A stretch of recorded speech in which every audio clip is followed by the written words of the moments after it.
closing sales transactions lesson from solving a Rubik's Cube. Number 3. Rubik's Cube second layer, solving the middle edges. Symbolize overcoming objections. Addressing and resolving any objection or doubts the client may have. Objections are natural in any transaction.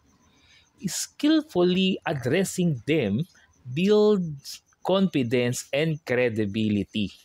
Challenges are opportunities to showcase your expertise and commitment.